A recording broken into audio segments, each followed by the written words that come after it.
Estamos no quarto dia da COP30 e falando ao vivo aqui do estúdio da CBN na COP30 e agora com a presença do Paulo Artacho, que você conhece muito bem, você que acompanha os trabalhos aqui na CBN toda terça-feira. Aliás, fizemos uma pré-COP, Paulo Artacho, porque você nos ajudou a contextualizar tudo isso que está sendo debatido agora. Bom dia e muito obrigado por estar ao nosso lado agora ao vivo. Bom dia, Milton. Realmente é fantástico a cobertura que a CBN está fazendo desse importantíssimo evento que vai dar as diretrizes do futuro da humanidade. Nós estamos com a Nadédia Calado lá no estúdio em São Paulo para conversar com a gente. Paulo Artacho, tem 4 assuntos que deixaram para depois e não se sabe quando vai discutir. Financiamento climático, comércio internacional, lacuna de ambição, relatórios de implementação. Aí tinha um 5º assunto que estava resolvido no seguinte sentido: vamos negociar sobre ele. A adaptação climática está dando para trás? Olha, Milton, a agenda aprovada no primeiro dia da COP, que foi uma exceção total para todas as COPs, tem 171 tópicos de negociação. Vocês imaginam colocar milhares de diplomatas discutindo e decidindo sobre 171 tópicos? Então é claro que alguns assumem maior prioridade, ou alguns tópicos os países não querem discutir, como por exemplo a questão de acabar com a exploração de petróleo, e outros tópicos como adaptação foram efetivamente colocados em segundo plano. Não é que eles não são importantes ou relevantes, mas a agenda decidiu que eles vão ficar num segundo plano se der tempo para discutir. A razão disso é que a adaptação é uma questão que tem que ser feita município por município, cidade por cidade, setor econômico, país por país. Ninguém adapta um planeta como a Terra inteira com uma mesma estratégia. Então o Brasil vai ter que trabalhar muito na sua agenda de adaptação.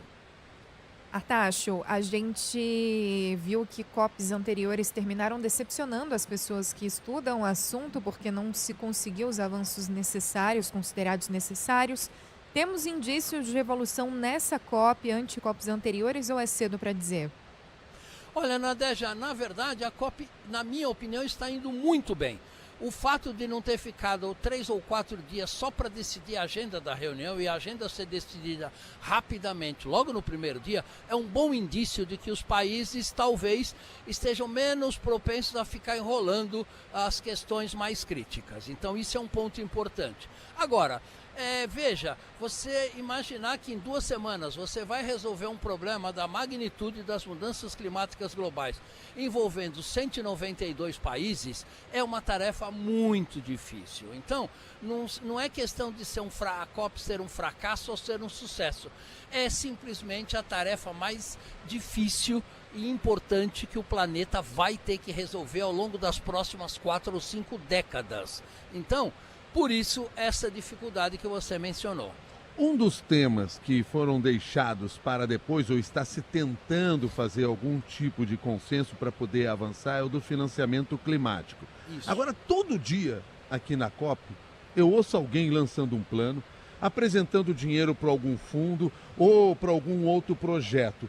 O que é esse financiamento climático? Milton, esse é um dos tópicos de grande sucesso dessa COP, né? A questão toda é a seguinte: quem paga a conta? É uma pergunta muito simples, né?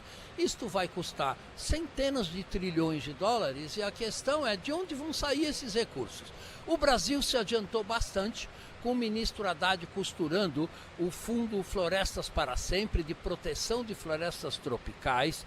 Nós temos negociações em relação a fundos para a implementação de um mercado global de troca de crédito de carbono, o que é muito importante para a indústria. Nós temos alguns setores econômicos que vão sofrer muito com as mudanças climáticas. Por exemplo, setor de seguros, setor financeiro. Nós precisamos bolar estratégias para aumentar a resiliência desses setores econômicos que vão ser muito afetados. Então, para nossa surpresa, inclusive, a agenda financeira de como nós vamos pagar essa conta avançou tremendamente nos primeiros 3 dias da COP e esperamos que instrumentos financeiros robustos, eficazes e implementados saia desta COP para que a gente finalmente possa saber pelo menos parcialmente, quem paga essa conta. Qual tem sido o impacto da ausência de representantes do governo central dos Estados Unidos nessa COP e, por outro lado, a presença de uma delegação paralela com entes subnacionais e outras pessoas? Olha, Nadege, na verdade, nas mesas de negociação, todo mundo está se sentindo muito aliviado pela ausência formal do governo dos Estados Unidos, porque se eles viessem para essa COP, seriam essencialmente para bloquear a maior parte das decisões e das negociações. Felizmente, os Estados Unidos, assim como o Brasil, é um país muito heterogêneo. Então, o governador da Califórnia, governador de Massachusetts, vários representantes do Congresso americano estão aqui na COP, ajudando nas negociações, porque uma parte das implementações se dá pelo governo federal, mas o restante é pelo setor privado e pelos estados americanos que têm autonomia relativa, né, claro, sobre muitos setores, como a transição energética, por exemplo. E a Califórnia está na liderança, assim, de longe, deste processo, o que é muito bom. Nós precisamos de que todos os 192 países estejam juntos construindo um mundo melhor para nós. A propósito dessa questão dos Estados Unidos, e a gente nas conversas que tem aqui com várias outras autoridades, participantes, muitos acabam chamando a atenção para isso que você acabou de falar, Paulo Artacho, que talvez a presença americana aqui pudesse barrar algumas discussões. Um dos exemplos que me passaram esses tempos agora atrás, no primeiro dia de COP aqui, foi a sabotagem do governo americano, dos negociadores americanos, naquele acordo internacional para criar a primeira taxa global sobre a poluição da indústria naval, que é um dos setores mais intensivos em emissões de carbono. Os negociadores americanos foram para aquele debate lá para barrar, para impedir que ele avançasse. E esse era um dos medos que se tinha aqui na COP. Exatamente, Milton. Quer dizer, o novo governo americano, né, não é a sociedade americana, diga-se de passagem, o novo governo americano está trabalhando para, na verdade, aumentar a poluição do ar nos Estados Unidos, no planeta, acabando com toda a legislação que regula emissões de poluentes atmosféricos. Então, ao invés de proteger a saúde da população, eles estão escolhendo proteger o lucro das grandes corporações. Bom, isso obviamente tem um retorno rápido e muito importante, tanto sobre as populações quanto sobre a economia. Então, foi aprovado por enorme maioria, alguns anos atrás, legislação para cortar a emissão de enxofre em navios, que é uma emissão enorme do ponto de vista global. E os Estados Unidos acabaram, por pressão com outros países, a revisar essa legislação e fazê-la voltar atrás, tornando os navios de novo mais poluentes.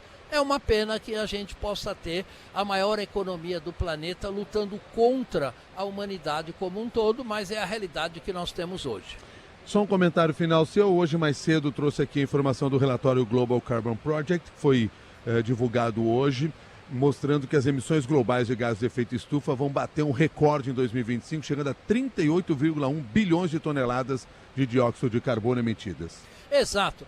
O que está acontecendo é que, apesar da ciência há mais de 50 anos está alertando de que nós temos que reduzir a emissão de gás de efeito estufa, e apesar dos 10 anos do Acordo de Paris, é importante que a população saiba que as emissões continuam aumentando para todos os países. Então, é muito importante definir estratégias para reduzir essas emissões o mais rápido possível, para que possamos estabilizar o aumento da temperatura em 1,5 graus, ao invés da trajetória de 2,8 graus Celsius que estamos atualmente, para que a gente possa deixar um clima saudável para os nossos filhos e para os nossos netos.